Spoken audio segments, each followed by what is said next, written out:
क्या आप कभी एक विशाल खाली समुद्र तट पर खड़े होकर सूरज को क्षितिज के नीचे डूबते हुए देखकर ये सोचते हैं कि आगे क्या है? ये एक ऐसा सवाल है जो इंसानियत जितना ही पुराना है। एक फुसफुसाहट जो सदियों से हवा में है। एक जिज्ञासा जिसने खोजकर्ताओं, कवियों और सपने देखने वालों को हमारे ग्रह के सबसे दूर के कोनों तक पहुंचाया है। ये सवाल आसान है, फिर भी बहुत गहरा है। धरती कहाँ खत्म होती है? ये सिर्फ भूगोल के बारे में नहीं है। ये कॉस्मॉस में हमारी जगह को समझने की एक गहरी प्राइमल यर्निंग है। ये ह्यूमन स्पिरिट के एक फंडामेंटल पार्ट से जुड़ा है। वो हिस्सा जो दूर के पहाड़ या बाउंडलेस ओशन को देखकर दूसरी तरफ क्या है, ये जानने की एक इरेजिस्टिबल पुल महसूस करता है। एंड की ये तलाश हमारी डीएनए में बुनी हुई एक कहानी है। एडवेंचर और डिस्कवरी का एक नैरेट सदियों तक ये सवाल एक ग्रेट मिस्ट्री और कभी कभी ग्रेट फियर का सोर्स था। पुराने नाविक समुद्र की एंडलेस एक्सपेंस को देखते और दुनिया के किनारे पर एक ग्रेट वाटरफॉल की कल्पना करते, एक ऐसी जगह जहां जहाज और आत्माएं एक अननोन अबिस में गिर जाती। उन्होंने फैंटास्टिकल सी मॉन्स्टर्स और वार्निंग से भरे नक्शे बनाए। हियर बी ड्रैगन्स, एक फिजिकल बाउंड्री का ये विचार, एक फाइनल क्लिफ जहां से कोई दुनिया से गिर सकता था, एक पावरफुल और कंपेलिंग इमेज था। इसने उनकी दुनिया को शेप किया, उनकी लिमिट्स को डिफाइन किया और उनके लेजेंड्स को फ्यूल किया। धरती का अंत एक टैंजिबल, टेरिफाइंग जगह थी, जीवन की यात्रा का एक फाइनल स्टॉप, एक ऐसा कॉन्सेप्ट जिसने टिमिड को कॉशियस किया और ब्रेव को चैलेंज किया। आज भी सैटेलाइट्स और ग्लोबल पोजिशनिंग सिस्टम्स की हमारी मॉडर्न वर्ल्ड में इस सवाल का अल्यूर कम नहीं हुआ है। हम इंटेलेक्चुअली जानते हैं कि हमारा प्लैनेट एक स्फीयर है, एक ब्यूटीफुल ब्लू मार्बल जो स्पेस की वास्टनेस में तैर रहा है, जिसमें गिरने के लिए कोई लिटरल एज नहीं है। फिर भी ये फीलिंग बनी हुई है। हम ऐसी जगह खोजते हैं जो दुनिया के अंत जैसी लगती हैं। हम उनकी तरफ खींचे चले जाते हैं, इन सिंबॉलिक प्रेसिपिसेस पर खड़े होकर वॉइड में देखने के लिए मजबूर होते हैं। ये सोल की एक पिलग्रिमेज है, एक ऐसी जगह की यात्रा जो हमें इन्फिनिटी और उसमें हमारे अपने स्मॉल प्रेशियस एग्जिस्टेंस पर कॉन्टेम्पलेट करने देती है। ये पुल इमोशनल है, लॉजिकल नहीं। बाउंड्रीज और अननोन के प्रति हमारे एंड्यूरिंग फैसिनेशन का एक टेस्टमेंट। तो तलाश जारी है, किसी फिजिकल क्लिफ के लिए नहीं, बल्कि एक फीलिंग, एक एक्सपीरियंस के लिए। ये पर्सपेक्टिव की तलाश है।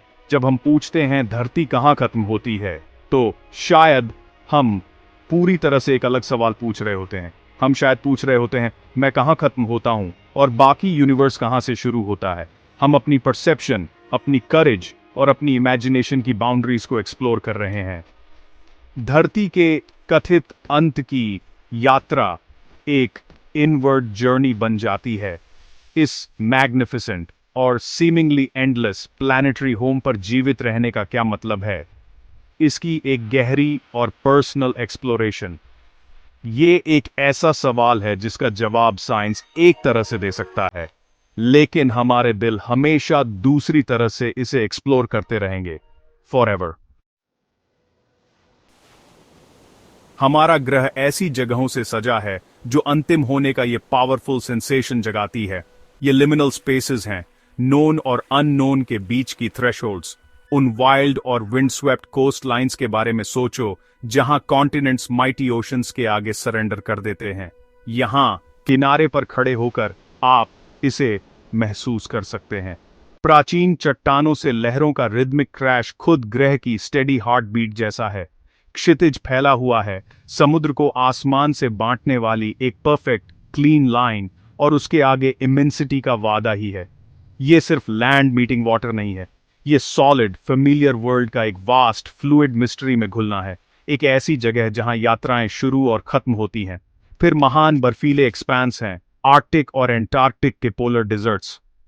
एक डेसोलेट, बर्फ से ढकी हाईवे पर गाड़ी चलाने की कल्पना करो, जैसे नॉर्वे की फेमस E69, यूरोप की सबसे उत्तरी सड़क। लैंडस्केप पूरी तरह से खाली है, अपने एसेंशियल एलिमेंट्स तक सिमटा हुआ है। सफेद बर्फ, ग्रे चट्टान और एक एंडलेस स्काई। सन्नाटा गहरा है, सिर्फ हवा की हाउलिंग से टूटता है। ऐसी जगह पर सिविलाइजेशन एक दूर की याद, एक फेंट ड्रीम जैसी लगती है। आपको ऐसा लगता है जैसे आप दुनिया की छत पर यात्रा कर रहे हैं, एक पॉइंट ऑफ नो रिटर्न की तरफ बढ़ रहे हैं।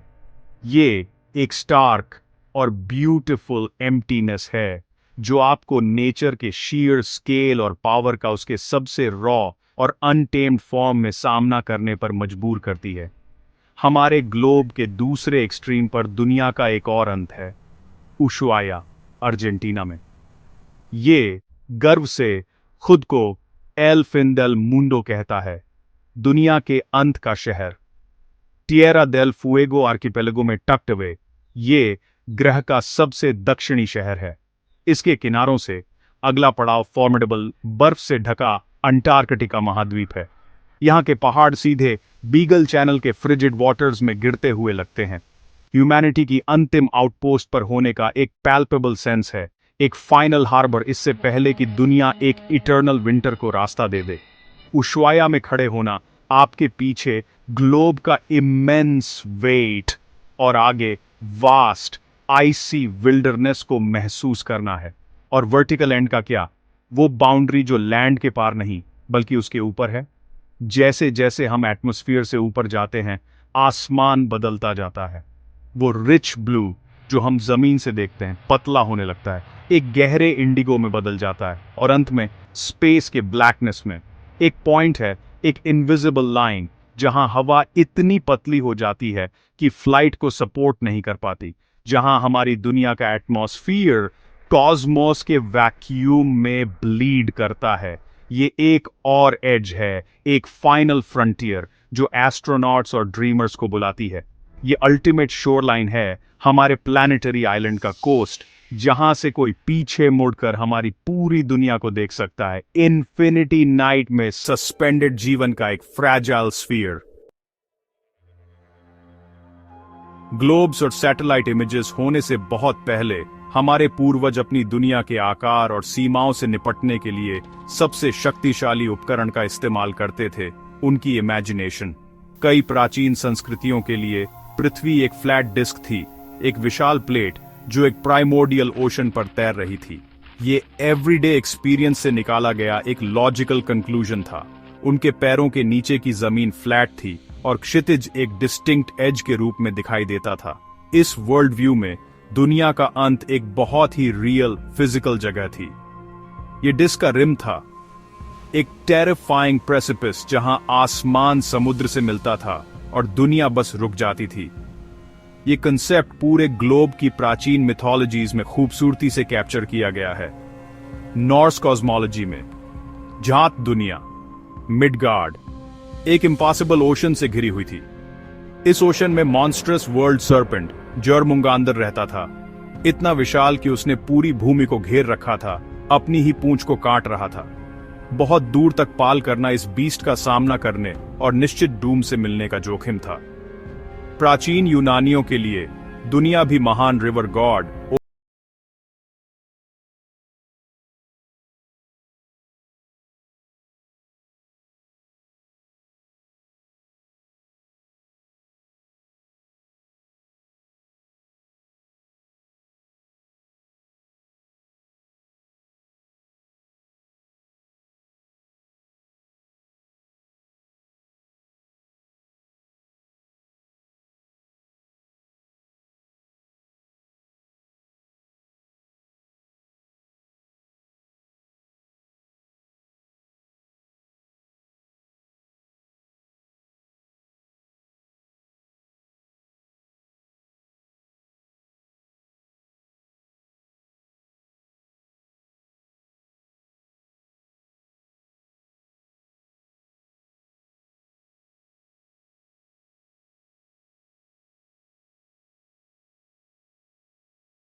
कुछ साहसी लोगों के लिए ये एक चैलेंज था। जात क्षितिज के पार क्या था, इसका रहस्य एक इरिजिस्टिबल सायरन सॉन्ग था। ये शुरुआती खोजकर्ता जिन्होंने दुनिया के अंत से परे पाल करने की हिम्मत की, वे थे जिन्होंने धीरे धीरे और पेनस्टेकिंग तरीके से ग्रह के बारे में हमारी समझ को फिर से बनाना शुरू किया। उनकी यात्राएं सिर्फ ओशंस के पार नहीं थीं, बल्कि ह्यूमन बिलीफ की बाउंड्रीज के पार थीं। वे सदियों के मिथ के खिलाफ पाल कर रहे थे, साहस और एक अनशेकेबल क्यूरियोसिटी से थोड़ा अधिक हथियारों के साथ। एक फ्लैट अर्थ से स्फेरिकल प्लैनेट तक की यात्रा ऑनेस्टली मानव इतिहास की सबसे बड़ी इंटेलेक्चुअल लीप्स में से एक थी। ये एक्सप्लोरर्स के साथ नहीं, बल्कि थिंकर्स के साथ शुरू हुई।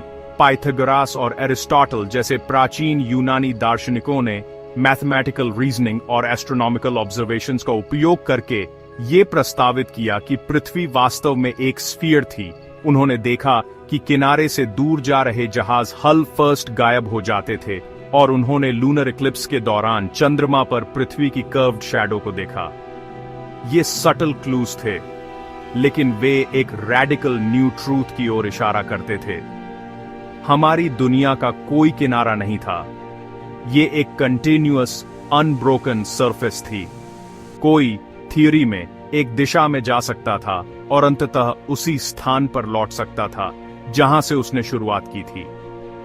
इस साइंटिफिक रेवलेशन ने पुराने फियर्स को पूरी तरह से खत्म कर दिया। समुद्र के अंत में कोई ग्रेट वाटरफॉल नहीं था, गिरने के लिए कोई अबिस नहीं था। दुनिया एक ट्रेचरस प्लेट नहीं, बल्कि एक ब्यूटीफुल सेल्फ कंटेन्ड ग्लोब थी। इस समझ की पावरफुली कॉन्फर्मेशन सर्कमनेविगेशन के युग से हुई, जो 16वीं शताब्दी में फर्डिनेंड मैजेलन के अभियान से शुरू हुई। हालांकि मैजेलन खुद जीवित नहीं बचे, उनके क्रू ने यात्रा पूरी की, जिससे पृथ्वी के गोल होने का पहला इररिफ्यूटेबल प्रैक्टिकल प्रूफ मिला। नक्शों पर मॉन्स्टर्स और ड्रैगन्स गायब होने लगे। उनकी जगह newly discovered coastlines, islands और कॉन्टिनेंट्स ने ले ली। दुनिया बड़ी और पैराडॉक्सिकली अधिक फाइनाइट हो गई। मॉडर्न साइंस ने हमें हमारे प्लैनेटरी होम की और भी डिटेल्ड पिक्चर दी है। हम समझते हैं कि पृथ्वी एक ओब्लेट स्फीरॉइड है, जो पोल्स पर थोड़ी चपटी और इक्वेटर पर अपनी रोटेशन के कारण उभरी हुई है। हमने इसकी डीपेस्ट ट्रेंचेस और इसकी हाईएस्ट पीक्स को मैप किया है, लेकिन साइंस ने नए प्रकार के एंड्स या बाउंड्रीज भी उजागर किए हैं, सतह पर नहीं, बल्कि इसे घेरने वाली लेयर्स में। हमारा एटमॉस्फेयर, वही हवा जिसे हम सांस लेते हैं, एक यूनिफॉर्म बबल नहीं है। ये डिस्टिंक्ट लेयर्स में स्ट्रैटिफाइड है। ट्रोपोस्फियर, जहां हमारा मौसम होता है। स्ट्रैटोस्फियर, प्रोटेक्टिव ओजोन लेयर का घर। मेसोस्फियर, थर्मोस्फियर और अंत में एक्सोस्फियर, जहां हमारा एटमॉस्फेयर धीरे धीरे स्पेस के वैक्यूम में फीका पड़ जाता है। इन मॉडर्न बाउंड्रीज में से एक सबसे फैसिनेटिंग कारमान लाइन है। समुद्र तल से 100 किलोमीटर की ऊंचाई पर स्थित ये अर्थ के एटमॉस्फेयर और आउटर स्पेस के बीच की इंटरनेशनली रिकॉग्नाइज्ड, हालांकि इनविजिबल, सीमा है। इस रेखा के नीचे एरोनॉटिक्स के सिद्धांत लागू होते हैं। एक वाहन को उड़ने के लिए पंखों और एरोडायनेमिक लिफ्ट की आवश्यकता होती है। इसके ऊपर एटमॉस्फेयर इतना पतला होता है कि एक वाहन को अलोफ्ट रहने के लिए ऑर्बिटल वेलोसिटी पर यात्रा करनी पड़ती है। एस्ट्रोनॉटिक्स के सिद्धांतों का पालन करते हुए कारमान लाइन एक बहुत ही वास्तविक अर्थ में दुनिया के अंत के आधुनिक वैज्ञानिक समकक्ष है। ये हमारे ग्रह के एटमॉस्फेरिक ओशन का शोर लाइन है, वो बिंदु जहां हम अपना घर छोड़ते हैं और कॉस्मॉस में यात्री बन जाते हैं। अब हम उन जगहों की यात्रा करते हैं जो धरती के अंत जैसी लगती है और उन्हें वैज्ञानिक नजरिए से देखते हैं। उशुआया, एल फिन डेल मुंडो पर विचार करें। इसकी नाटकीय सेटिंग विशाल भूवैज्ञानिक शक्तियों का परिणाम है। एंडीज पर्वत की नुकीली चोटियां ने, जो दक्षिण अमेरिका की रीढ़ बनाती हैं, यहां समुद्र में अपनी अंतिम नाटकीय डुबकी लगाती हैं। ये क्षेत्र प्रशांत रिंग ऑफ फायर का हिस्सा है, जो तीव्र विवर्तनिक गतिविधि का एक क्षेत्र है। आपके पैरों के नीचे की जमीन टकराने वाली महाद्वीपीय प्लेटों की विशाल शक्ति का प्रमाण है। एक प्रक्रिया जिसने लाखों वर्षों से हमारे ग्रह को आकार दिया है। अंतिम होने की भावना एक महाद्वीपीय स्तर की भूवैज्ञानिक कहानी के निष्कर्ष को देखने से आती है। उशुआया का अनोखा इकोसिस्टम धरती की सीमा पर होने की इस भावना को और बढ़ाता है। उपध्रुवीय समुद्री जलवायु कठोर लचीले जीवन की दुनिया बनाती है। यहाँ आपको मैगलन वन मिलते हैं जिनमें ठिगने हवा से क्षतिग्रस्त पेड़ होते हैं जो दक्षिणी महासागर से आने वाली अथक तूफानों के सम्मान में झुकते हुए लगते हैं। यह एक संक्रमण क्षेत्र है, एक जैविक सीमा। समुद्री शेर और मैगलन पेंगुइन से लेकर तट पर उड़ने वाले राजसी एंडियन कॉन्डोर तक वन्य जीव इन कठोर सीमांत परिस्थितियों में जीवित रहने के लिए विशेष रूप से अनुकूलित हैं। यहाँ खड़े होना ऐसा है जैसे जीवन को अपने स्थलीय क्षेत्र के बिल्कुल किनारे पर टिका हुआ देखना, इससे पहले कि ग्रह अंटार्कटिका की बर्फ को रास्ता दे दे। अब हम विपरीत ध्रुव पर यात्रा करते हैं, नॉर्वे में राजमार्ग E79 पर। सर्दियों की गहराई में इस सड़क पर गाड़ी चलाना एक अलौकिक अनुभव है। महीनों तक सूरज क्षितिज से ऊपर नहीं उगता, एक घटना जिसे ध्रुवीय रात के नाम से जाना जाता है। यह पृथ्वी के अक्षीय झुकाव का सीधा परिणाम है। सूर्य के चारों ओर अपनी कक्षा के सापेक्ष हमारे ग्रह के स्पिन का 23.5 डिग्री का कोण, यही झुकाव हमें हमारे मौसम देता है और ध्रुवों पर यह गर्मियों में शाश्वत दिन के प्रकाश और सर्दियों में शाश्वत गोधूलि के अत्यधिक मौसम बनाता है। अजीब नीले रंग का अंधेरा दुनिया के अंत का संकेत नहीं है, बल्कि क्रिया में खगोलीय यांत्रिकी का एक सुंदर और सीधा प्रदर्शन है। राजमार्ग E79 पर अलगाव की भावना आर्कटिक मौसम प्रणालियों की सरासर शक्ति से बढ़ जाती है। यह क्षेत्र बर्फीले तूफानों और अत्यधिक ठंड के लिए प्रवण है। यही वजह है कि सुरक्षित मार्ग के लिए अक्सर काफिले की आवश्यकता होती है। यह प्रकृति अपनी प्रभुत्व साबित कर रही है। वैज्ञानिक व्याख्या में ध्रुवीय भंवर शामिल है, जो पृथ्वी के ध्रुवों के चारों ओर कम दबाव और ठंडी हवा का एक बड़ा क्षेत्र है। इस भंवर की शक्ति सर्दियों की गंभीरता को निर्धारित करती है। तो जब आप उस तेज हवा को महसूस करते हैं और बर्फ को घूमते हुए देखते हैं, तो आप एक विशाल वायुमंडलीय प्रणाली के सीधे प्रभावों का अनुभव कर रहे होते हैं, जो पूरे उत्तरी गोलार्ध के मौसम को नियंत्रित करती है। आप दुनिया के अंत में नहीं हैं, बल्कि इसके शक्तिशाली मौसम इंजन के बिल्कुल केंद्र में हैं। धरती का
एक बाउंड्री खोजना नहीं, बल्कि एक प्रोफाउंड यूनिटी खोजना है।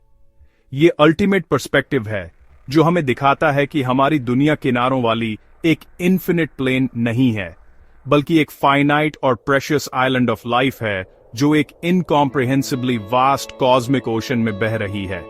ये फाइनल फ्रंटियर हमें सिखाता है कि हमारी दुनिया का अंत ही बाकी सब की शुरुआत भी है। इस यात्रा के दौरान हमने धरती के अंत का पीछा किया है, सबसे दक्षिणी शहर तक, सबसे एकाकी उत्तरी राजमार्ग के साथ और अंतरिक्ष के बिल्कुल किनारे तक। हमने देखा है कि प्राचीन मिथ्स ने इसे कैसे परिभाषित करने की कोशिश की और आधुनिक विज्ञान ने इसे कैसे फिर से परिभाषित किया। फिर भी सवाल बना हुआ है, क्योंकि हमने पाया है कि हर फिजिकल बाउंड्री के लिए जिसे हम पहचानते हैं, जैसे कारमान लाइन या कॉन्टिनेंटल शेल्फ, पृथ्वी खुद को एक अंत वाली जगह के रूप में नहीं, बल्कि कंटिन्यूअस फ्लोइंग साइकिल्स की एक प्रणाली के रूप में प्रस्तुत करती है। तट पर पानी रुकता नहीं है, ये वाष्पित होता है, बादल बनता है और फिर बारिश के रूप में गिरता है। वातावरण अचानक खत्म नहीं होता, ये बस शून्य में फीका पड़ जाता है। शायद फिर दुनिया का अंत एक ऐसी जगह नहीं है जिसे आप नक्शे पर पा सकते हैं। शायद ये बिल्कुल भी एक फिजिकल लोकेशन नहीं है। क्या होगा अगर सच्चा अंत बस हमारी अपनी परसेप्शन की सीमा है, हमारी अपनी इमेजिनेशन का क्षितिज? प्राचीन नाविक के लिए दुनिया वहीं खत्म हो जाती थी जहां उसका साहस टूट जाता था। आधुनिक शहर वासियों के लिए दुनिया विल्डरनेस के किनारे पर खत्म हो सकती है, जहां कंक्रीट जंगल को रास्ता देता है। हम में से हर एक के लिए बाउंड्री अलग है, जिसे हम जानते हैं, जिससे हम डरते हैं और जिसकी हम सपने देखने की हिम्मत करते हैं, उससे परिभाषित होती है। पृथ्वी खुद बाउंडलेस है, ये हमारी समझ है जिसके किनारे हैं। ये जगहें जो दुनिया के अंत जैसी लगती हैं, निर्जन तट, बर्फीले बंजर, ऑर्बिट से दृश्य, हमें अंतिम होने का एहसास नहीं कराती। इसके बजाय वे एक अधिक महत्वपूर्ण उद्देश्य पूरा करती हैं। वे दर्पण के रूप में कार्य करती हैं। वे विशालता के सामने हमारी अपनी लघुता को दर्शाती हैं, और ऐसा करने में वे हमें पर्सपेक्टिव की एक प्रोफाउंड सेंस प्रदान करती है। एक विशाल महासागर को देखने वाली चट्टान पर खड़े होकर हमें ग्रह की इमेंस पावर और ब्यूटी की याद आती है। अंतरिक्ष से नीचे देखकर हम इसकी फ्रिजिलिटी और यूनिटी से प्रभावित होते हैं। ये अनुभव हमारे दैनिक जीवन की ट्रिवियलिटीज को दूर करते हैं और हमें खुद से कहीं अधिक बड़े और प्राचीन चीज से जोड़ते हैं। तो क्या पृथ्वी का कोई अंत है? जवाब, ऐसा लगता है हां और ना दोनों है। भौगोलिक और शारीरिक रूप से ये एक स्फीयर है जिसका कोई किनारा नहीं है, लेकिन हमारे दिलों और दिमागों में हम हमेशा इसके सिंबॉलिक एंड्स को खोजने के लिए आकर्षित होते रहेंगे। हम सबसे ऊंचे पहाड़ों पर चढ़ते रहेंगे और सबसे दूर के समुद्रों में पाल करते रहेंगे, किसी अंतिम दीवार को खोजने के लिए नहीं, बल्कि अपनी खुद की सीमाओं के खिलाफ धकेलने के लिए। असली यात्रा दुनिया के किनारे को खोजना नहीं है, बल्कि ये खोजना है कि ऐसा कोई किनारा है ही नहीं। सच्चा क्षितिज दूरी में नहीं है, ये एक रेखा है जो हमारे भीतर मौजूद है, और इसे लगातार आगे और आगे धकेलना हमारा सबसे बड़ा एडवेंचर है।